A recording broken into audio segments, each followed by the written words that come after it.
Bueno, muy bien. Me voy a presentar primero. Mi nombre es Ariel Alberte, yo soy médico hematólogo, soy JTP de la Cátedra de Fisiología y además soy becario del CONICET. Esta clase es sobre fisiología del eritrón y conceptos sobre stem cell. Primera parte la vamos a dividir en dos. La clase es larga, así que si la pueden ir viendo de a poco y van procesando la información, va a ser más fácil que la vayan entendiendo, ¿sí? Bien. En cuanto a la eritropoyesis, que es el proceso por el cual se producen los hematíes, ¿sí? Con el objetivo de mantener una masa eritroide estable, acuérdense que en la clase de generalidades vimos lo que era masa eritroide y cuánto se modificaba según el género y según la edad, o sea, según los diferentes estadios fisiológicos, ¿sí? Esta masa de células eritroides están, o sea, a medida que estas células se diferencian, ¿sí?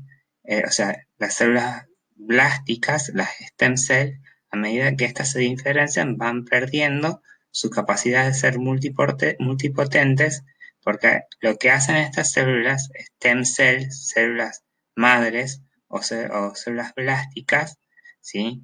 Lo que hacen estas células es comprometerse con un linaje y diferenciarse hasta obtener la célula completamente madura y diferenciada que puede estar ya en sangre periférica. Todo esto lo que ocurre dentro de la médula ósea. Acordémonos que la médula ósea es la fábrica de la sangre, ¿sí? Y ayer vimos aproximadamente, o sea, en qué sectores, según la edad embrionaria, fetal o adulta, se producía la hematopoiesis, que dentro de la hematopoiesis está la eritropoiesis, ¿sí? Entonces, a medida que se diferencia, va perdiendo su capacidad de ser multipotente porque se compromete con un linaje. Bien, se identifica por su capacidad de formar colonias en medios semisólidos. ¿Esto qué quiere decir? Yo al microscopio óptico es muy difícil que identifique un proeritroblasto o un eritroblasto, ¿sí? O un stem cell ya con compromiso eritroide.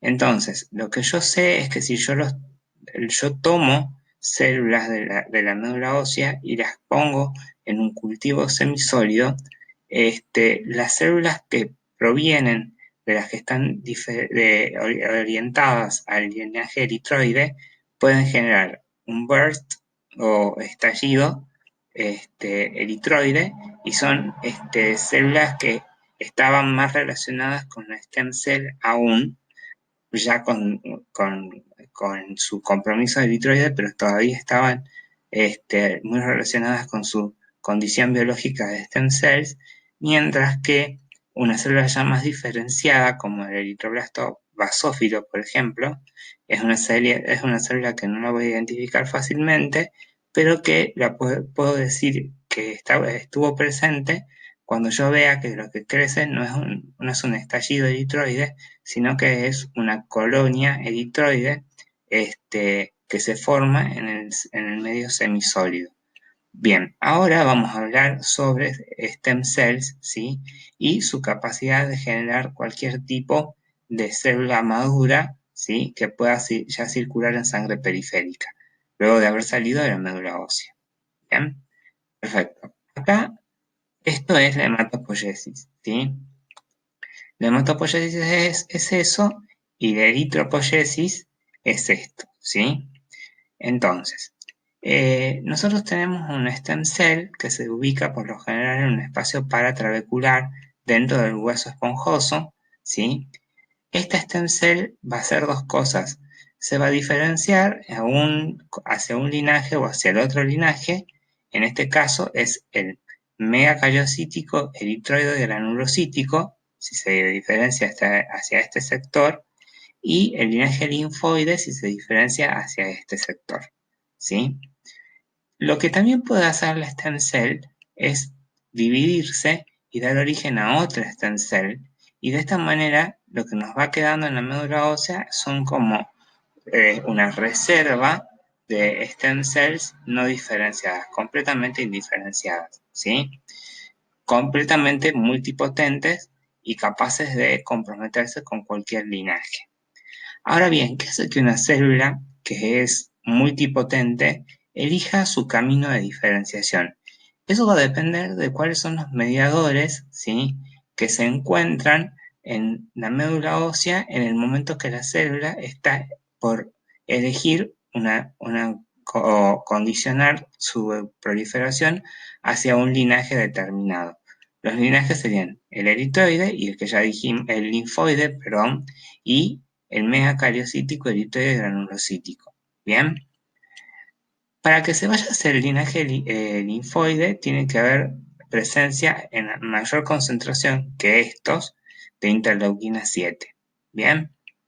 Entonces, la interleuquina 7 se relaciona con los receptores que tienen la stem cells para la interleuquina 7 y la relación receptor y este mediador, que es la interleuquina 7, ¿sí?, hacen que la célula pase a una célula ya con compromiso linfoide. Esa sería una stem cell con compromiso de linfoide ya, ¿sí? Ahora, acá vemos que tanto la presencia de interleuquina 7 en este sector como en este sector hacen que vaya a formarse el linfocito TNK o bien el linfocito B. ¿Qué es lo que diferencia y hace que pase hacia este sector o hacia este sector? La pulsatilidad. ¿Qué tan pulsátil es sobre esta célula la interleuquina 7? ¿Sí? O sea, tienen que estimularla en forma continua a la interleuquina 7, ¿sí?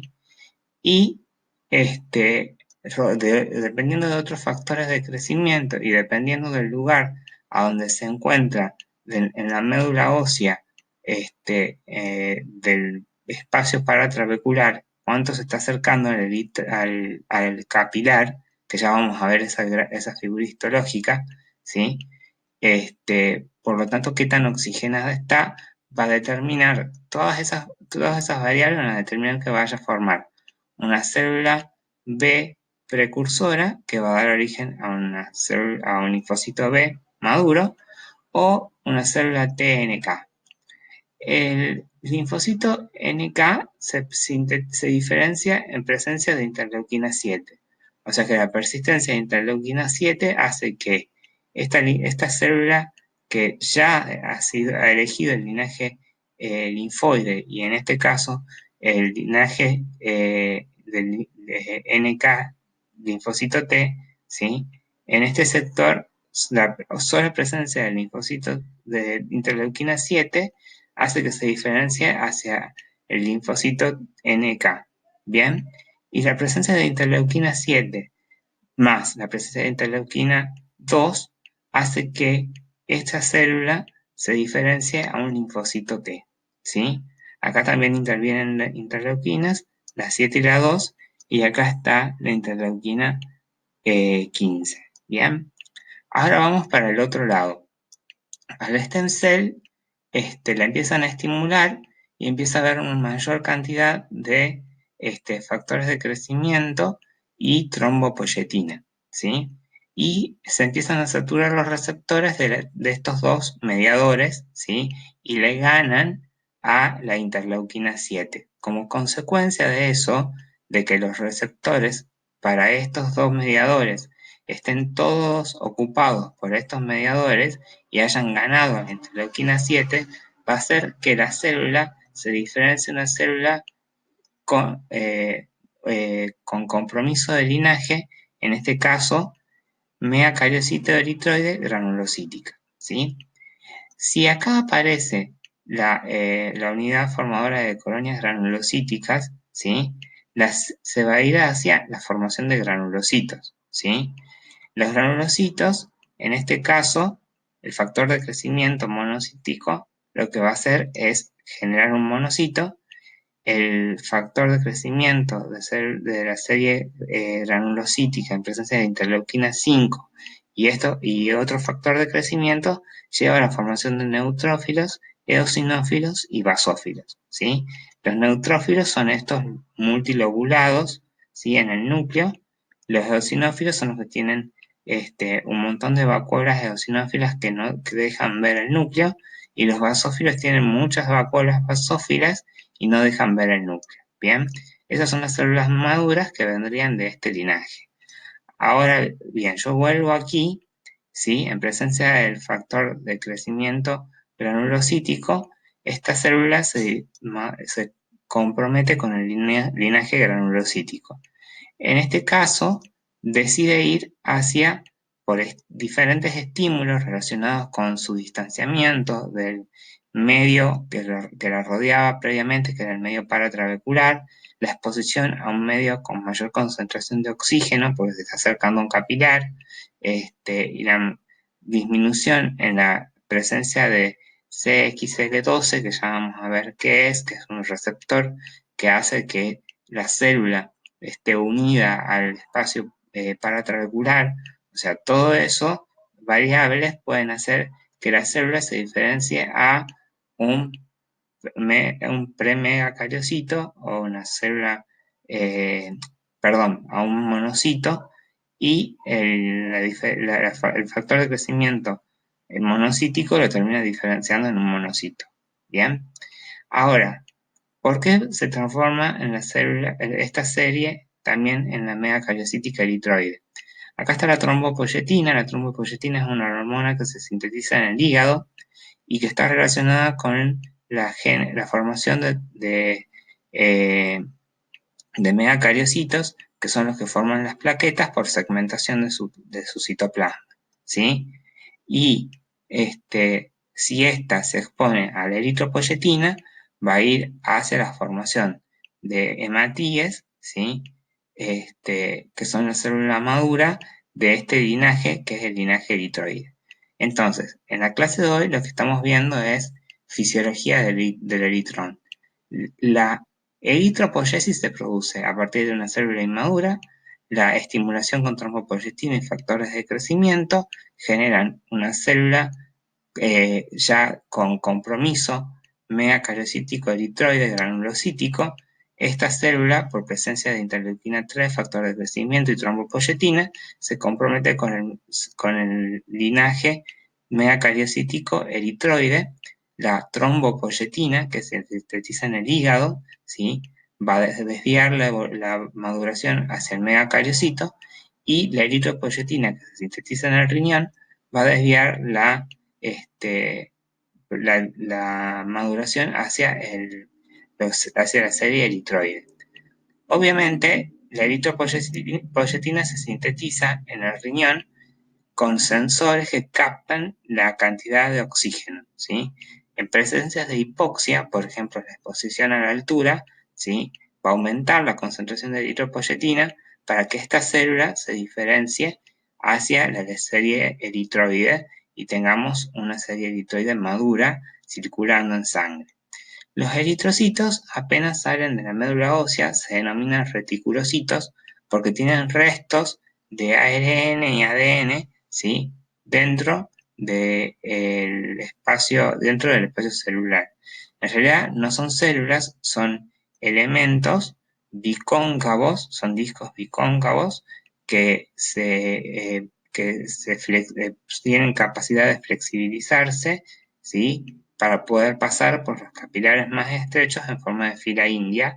Pasa un glóbulo rojo detrás de otro glóbulo rojo, ¿sí? Y llegar así a los vasos más pequeños. ¿Bien? Perfecto. Los eritrocitos o los hematíes son las células más abundantes del organismo. Hay 25 trillones, más o menos, de eritrocitos. Viven 120 días. Se reemplazan un 1% de ellos, ¿sí? Que glóbulo, o sea, el eritrocito recién formado, o sea, este 1% son reticulocitos, son los que tienen restos de ADN y ARN dentro del citoplasma y se lo ve como reticulado, por eso se denominan reticulocitos, y esto equivale a renovar 2 por 10 a la 6 hematíes cada segundo, ¿sí? La cantidad total de hematíes está regulada por el grado del oxígeno a través de la hormona eritropoyetina, ya habíamos dicho, la hipoxia va a estimular la producción de eritropoyetina y la eritropoyetina va a hacer que se vaya hacia la diferenciación eritroide, o sea, hacia el compromiso del linaje con la serie eritroide, que ese stem cell se comprometa con el linaje eritroide. Todo eso por la presencia de la eritropoyetina. Bien, acá acá se ve lo que se denomina el eritrón, que en realidad es la proliferación y la diferenciación de las diferentes células hacia eritrocitos maduros, ¿sí? Acá tenemos un stem cell que podría diferenciarse en una nueva stem cell, pero dividirse y generar otra stem cell, pero ya por algún motivo, ¿sí? Lo que hace es diferenciarse a un compromiso de linaje que es con la serie eritroide megacariocítica, ¿sí? Acá están las hormonas, por ejemplo, la eritropoyetina al principio es muy escasa, ¿sí? Y después empieza a aumentar. Acá el factor de crecimiento megacariocítico eritroide es mucho al principio, ¿sí? Y empieza a disminuir hacia el final. La transferrina, que es una proteína que transporta transporta hierro, la transferrina, ¿sí? Al principio está aumentada y después empieza a disminuir, y la fibronectina se mantiene en una concentración estable a lo largo de la maduración y disminuye recién cuando ya están formándose los eritrocitos maduros. Bien, acá podemos ver cómo esta stem cell que está acá es capaz de hacer el burst eritroide, que es el estallido eritroide, ¿sí? Y estas células que están más acá son las que tienen capacidad de formar unidades formadoras de colonia eritrocíticas, ¿sí? Acá es un proceso en el cual empieza a intervenir la eritropoyetina, ¿sí? Que lo que habíamos dicho es que la eritropoyetina es lo que hacía que esa célula megacariocítica eritroide se desvíe hacia la masa eritroide, y la presencia de eritropoyetina lleva a la diferenciación, ¿sí? Estas células van a ir teniendo diferentes nombres hasta el eritrocito formado. Si volvemos un poco para atrás, tenemos un proeritroblasto, un eritroblasto basófilo, un eritroblasto policromatófilo, eritroblasto ortocromático, el reticulocito, que es el que yo le decía, y el hematie o glóbulo rojo ya maduro. Bien, volvemos a este slide, y lo que es importante es decir que esto no pasa solo, sino que pasa relacionado con un macrófago. Ya vamos a ver cómo se da en la presencia de un macrófago. Miden alrededor de 8 micras, ¿sí? Son discos bicóncavos, ¿sí? Tienen la capacidad de flexibilizarse para poder pasar en forma como en fila india, ya lo dije, en los capilares más pequeños del organismo, ¿sí?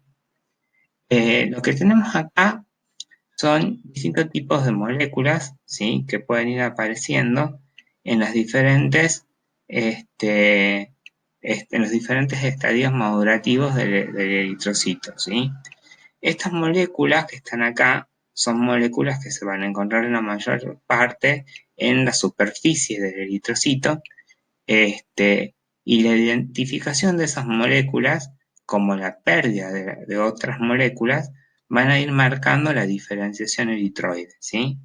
Yo estas moléculas las puedo estudiar por medio de la citometría de flujo o por medio de la inmunohistoquímica.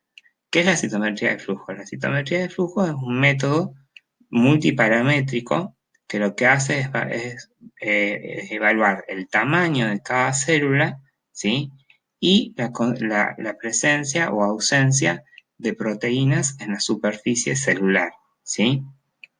Entonces, si yo tengo una célula grande, ¿sí? el citómetro me va a informar que es una célula grande y que tiene presente esta proteína, está ausente el receptor de la eritropoyetina, está el Ki, que es la proliferación, está presente, ¿sí? El CD71 está presente, acá vemos que no está el CD36, por ejemplo, ¿sí? Entonces, por medio de el tamaño y la presencia o ausencia de estas proteínas, el citómetro me puede decir, tus glóbulos rojos van madurando normalmente o hay un stop, por ejemplo, acá, y no veo más. O sea, el citómetro identifica por medio de una reacción que genera una luz y emite una longitud de onda, y esa longitud de onda es captada por un sensor, y ese sensor va captando las diferentes longitudes de onda que pueden ir eliminando estas diferentes moléculas que están en la superficie del del eritrocito, perdón. Entonces, el citometrista me puede decir, no, tus células eritroides están madurando hasta aquí y no veo mayor maduración que esta. O me puede decir, no, la maduración se mantiene, está presente y están presentes todos los estadios de proliferación de los glóbulos rojos en la muestra que me mandaste. ¿Sí? Que uno por lo general lo que hace es tomar una muestra de médula ósea por una punción de aspiración de médula ósea, se la manda al citometrista, el citometrista estudia en la superficie estas moléculas que están acá y la presencia o la ausencia determina un estadio. Si están presentes todos estos estadios, tengo una proliferación conservada. Ahora, si tengo presentes todas las moléculas, pero se corta y ya no se me expresan otras moléculas que corresponden a otro estadio, me va a decir que hay un stop. Ahora fíjense cómo para cada uno de los receptores, ¿sí? Se van haciendo más positivos. En este caso, por ejemplo, es positivo casi para todos. Y miren lo importante que es el receptor de la EPO, ¿sí? En estos estadios que habíamos visto que eran estadios dependientes de la eritropoyetina, acá también. Acá no dependía tanto de la eritropoyetina, acá más o menos, y acá no dependía nada de la eritropoyetina. Este es el receptor de eritropoyetina. Fíjense cómo va aumentando la cantidad de receptores para la eritropoyetina para después ir disminuyendo hasta que desaparecen los receptores para eritropoyetina y se forman ya los eritrocitos o los reticulocitos, que son los que tienen restos de ADN y ARN en el citoplasma. El eritrocito maduro, como lo vemos acá, es una célula, no es una célula, es un fragmento de una célula, es una célula que sufre un proceso de nucleación, o sea que elimina su núcleo y se transforma en una célula bicóncava con flexibilidad para poder pasar por los capilares más pequeños del cuerpo. Bien, acá vamos a ver de qué manera las stem cells se comprometen con determinado linaje, que eso en realidad ya lo vimos, que depende de los factores de transcripción que aparecen en forma precoz, y el proceso es irreversible y finaliza con la formación de una célula madura. Entonces, esta es la trabécula ósea, ¿sí? Y estas son células paratrabeculares. Acá vemos como el CXCL12, ¿sí? Que está muy presente en las células que están cerca de la trabécula, porque es una proteína que tiene un receptor de anclaje, ¿sí? O sea, es una proteína que ancla al stem cell en el sector paratrabecular. Bien, este XCL12, a medida que se va alejando del espacio paratrabecular, se va acercando al capilar y se empieza a perder, ¿sí? La expresión de CXCL12, por lo tanto la célula se puede desprender de los componentes de la médula ósea, ¿sí? Esto quiere decir que stem cells proliferan, dan nuevas stem cells. Las stem cells se diferencian, ¿sí? No es normal encontrarnos con stem cells en sangre periférica, ¿sí? Por lo general tienen que venir para acá y estar en forma paratrabecular. Esto es patológico, ¿sí? Eh, la idea era mostrarle la presencia de las stem cells en forma paratrabecular, su capacidad de autorregenerarse, la disminución del CXCD12, que es un anclaje, ¿sí? Y mostrar que todo el espacio paratrabecular está cubierto por stem cells que se pueden diferenciar o no. Entonces acá vamos a ver, por ejemplo, un stem cell que era paratrabecular y que se diferenció a la serie granulocítica formando un polimorfo nuclear que va a la sangre, ¿sí? Acá estamos viendo un megacariocito que viene de la serie megacariocítica eritroide, ¿sí? Que por un aumento en la trombopoyetina y una disminución de la eritropoyetina, lo que hace es diferenciarse de un megacariocito maduro, y el megacariocito maduro libera las plaquetas, o sea que se va a estar cerca del capilar, ¿bien? Y acá vemos la maduración de la serie eritroide, ¿sí? Como estas son completamente indiferenciables de las otras stem cells, ¿sí? Pero ya cuando se comprometen más con el linaje, ¿sí? Y la célula sale, ¿sí? Ya como un reticulocito que se va a transformar después en un hematía maduro. ¿Bien? Ahora bien, vamos a ver los progenitores eritroides. Los progenitores eritroides, como venimos diciendo, no se identifican morfológicamente, sí funcionalmente por su capacidad de formar colonias in vitro, y las colonias pueden ser un burst, o sea, un estallido eritroide o una unidad formadora de colonias, ¿sí? Acá tenemos un burst o un estallido eritroide, ¿sí? Que se relaciona con una célula progenitora mucho más inmadura y mucho más vinculada con un stem cell multipotente, ¿sí? Se genera mucha cantidad de eritrocitos, ¿sí? En los cultivos en medios semisólidos, si la célula que yo estoy cultivando es una célula que se encuentra más inmadura y no tan relacionada con la unidad formadora de colonias. Ahora, en el caso de la unidad formadora de colonias, produce menor cantidad de hematíes, o sea, acá tenemos el número de unidad formadora de colonia eritroide en el ser humano varía de 50 a 400 por 10 a la quinta a las 5 de células nucleadas. La mayoría están en fase de síntesis, las que están en la unidad formadora de colonia eritroides, por lo general están en fase de síntesis. El tamaño de este compartimento depende de los niveles de eritropoyetina y es muy sensible a la eritropoyetina porque poseen gran número de receptores de la EPO.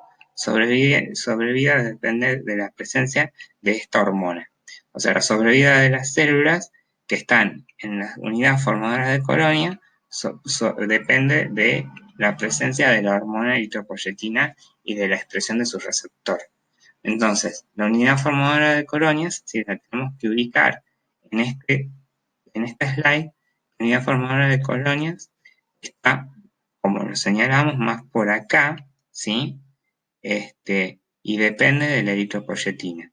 Ahora, el estallido eritroide lo genera una célula que está más por acá y está más relacionado todavía con la célula madre o stem cell multipotente, a diferencia de la unidad formadora de colonias, que se da por esta zona, se está alejando de su relación con el stem cell o la célula multipotente, para hacer una serie de linaje eritroide dependiente de eritropoyetina.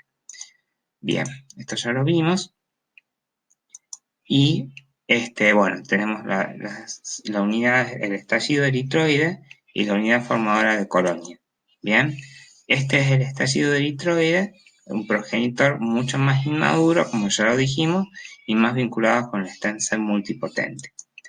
Y acá vemos la unidad formadora de colonia, la mayoría están en fase de síntesis, esto ya lo dijimos. El tamaño de este compartimento depende del nivel de la eritropoyetina. Es muy sensible a la eritropoyetina porque posee gran número de receptores. Entonces estamos en el estadio que señalamos recién en el gráfico donde se ve la maduración eritroide y la dependencia de los diferentes tipos de hormonas. Los precursores eritroides tenemos el eritroblasto, toda célula roja nucleada, puede ser patológico normal, estamos viendo fisiología, fisiología normal, así que vamos a considerar a los eritroblastos normales, ¿sí? Que se encuentran en la médula ósea. Después tenemos los pronormoblastos, los normoblastos, y los normoblastos pueden ser basófilos, policromatófilos y ortocromáticos. A veces en sangre periférica se ven los normoblastos ortocromáticos en circulación y no quiere decir que sea patológico. Se los puede observar, ¿sí? Ahora vemos acá en microscopía electrónica, ¿sí? Este es un blasto eritroide, ¿sí? Que ya asumió su compromiso de linaje. Lo que va a hacer es ir compactando el núcleo, ¿sí? Generando la pignosis, ¿sí? Haciendo más picnótico el núcleo, más pequeño, ¿sí? Como podemos ver, lo va haciendo cada vez más compacto y el citoplasma se va homogenizando cada vez más, ¿sí? Acá podemos ver cómo el eritrocito pierde el núcleo, o sea, se produce la enucleación y queda el núcleo solo fuera del eritrocito. Y acá queda el eritrocito con el estigma de la salida del núcleo, que eso se regenera, se reestructura, ¿sí? Y acá vemos un eritrocito, ¿sí? Que todavía tiene restos dentro del citoplasma de ácidos nucleicos, ¿sí? Acá podemos verlo al microscopio óptico. Esto es un blasto, este es el ortocromático, los normoblastos, y acá, como dijimos recién, el normoblasto ortocromático, ¿sí? Que es se lo puede encontrar en sangre periférica. Ahora bien, para que un eritrocito madure, ¿sí? En forma ordenada, tiene que entrar en contacto muy estrecho con un macrófago, ¿sí? Ese estrecho contacto con el macrófago depende de una serie de proteínas que tiene como receptores el macrófago, que es la BCAM, la ICAM, la BCAM1, la ICAM y la EMP, ¿sí? La BCAM y la ICAM son de las familias de las CAM y la EMP es un receptor que aparece sobre el macrófago, ¿sí? En su relación con el eritroide, con el eritrocito. Y el eritrocito expone sus proteínas y quedan unidos de esta manera formando lo que se llama nido eritroide, ¿sí? Que es más o menos como esta imagen que se ve aquí, ¿bien? Bien, ahora lo que nosotros estamos viendo es el microambiente medular. El microambiente de la médula ósea tiene un estroma que está formado por fibroblastos, endotelios y células osteogénicas, perdón. O sea, fibroblastos, células endoteliales y células osteogénicas. Células accesorias, puede haber monocitos, ¿sí? Macrófagos, que es lo más importante que nosotros estamos viendo ahora, y células T.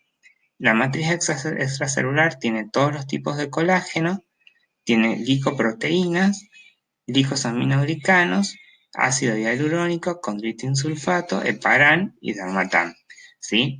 Y acá podemos ver cómo acá se identifica un nido eritroide, ¿sí? Porque son células bien picnóticas con el núcleo bien pequeño, ¿sí? Y delimitadas en un sector. Estos son los espacios grasos, ¿sí? Y acá está el macrófago con el cual se está relacionando esta maduración eritrocítica, ¿sí? y estas son granulocitos que están madurando. Bien, y estos espacios en blanco son espacios grasos. Acá lo que podemos ver es un macrófago con un núcleo, un citoplasma esponjoso y a su alrededor todos los eritroblastos en diferentes estadios evolutivos. Bien, bueno, como podemos ver acá, este es un macrófago, ¿sí? Podemos encontrar glóbulos rojos jóvenes, ¿sí? Podemos ver la enucleación en el macrófago, o sea, se produce la enucleación y el macrófago fagocita el núcleo. Acá estamos viendo un glóbulo rojo que está eliminando el núcleo, ¿sí? Esto es un macrófago más inmaduro, un macrófago no, un eritrocito más inmaduro, ¿sí? Perdón, si no lo dije mal, este es un eritrocito que está eliminando el núcleo y el núcleo lo va a fagocitar el macrófago, ¿sí? Después tenemos un eritrocito que es inmaduro aún, está en relación con el macrófago. Acá vemos dos eritrocitos inmaduros, acá vemos un núcleo que está siendo fagocitado por el macrófago y acá vemos un, eh, un eritrocito pequeño, ¿sí? Que es todavía una célula blástica.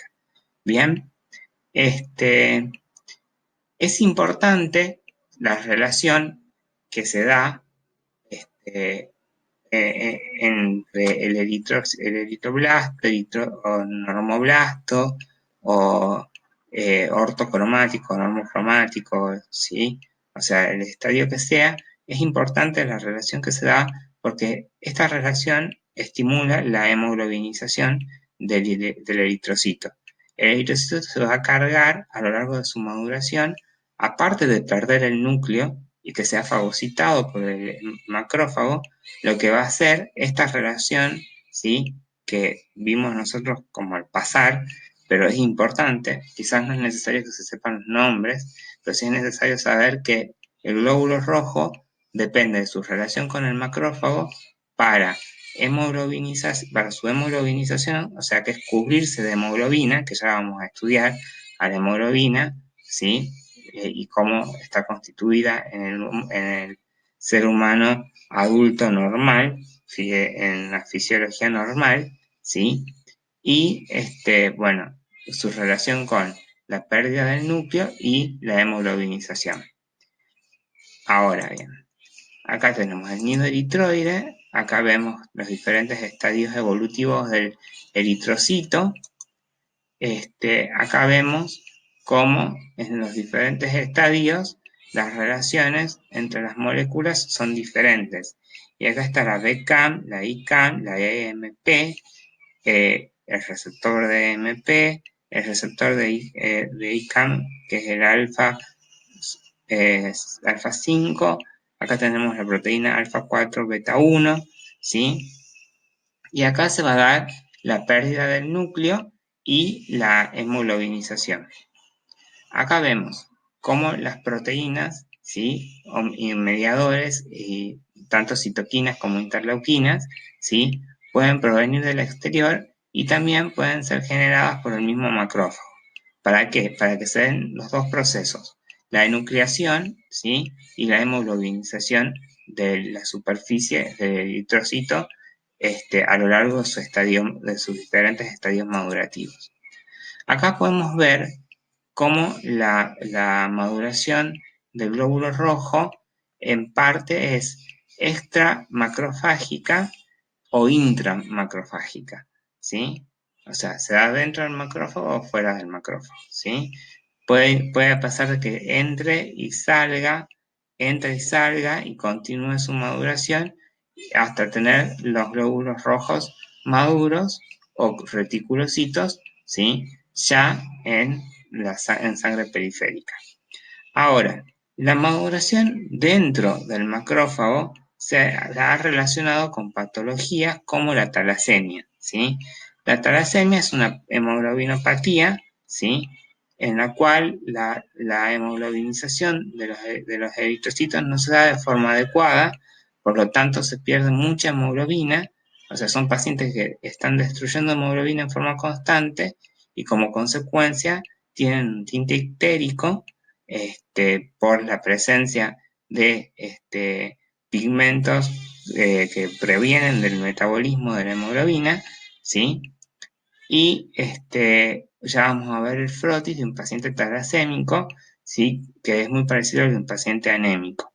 Pero esto no es lo importante es que ustedes sepan que la maduración se da alrededor de un macrófago e intramacrofágica y que la maduración implica la pérdida del núcleo, o sea, la enucleación y la hemoglobinización del eritrocito, ¿sí? Por eso se va haciendo rojo, porque se está cargando de hemoglobina y que lo ideal es que esa maduración se dé dentro del macrófago y fuera del macrófago, como es en este caso, ¿sí? Que podemos ver que en estos estadios más tempranos las células entran o salen del macrófago, pero continúan de todos modos su camino evolutivo a la hemoglobinización y a la pérdida del núcleo.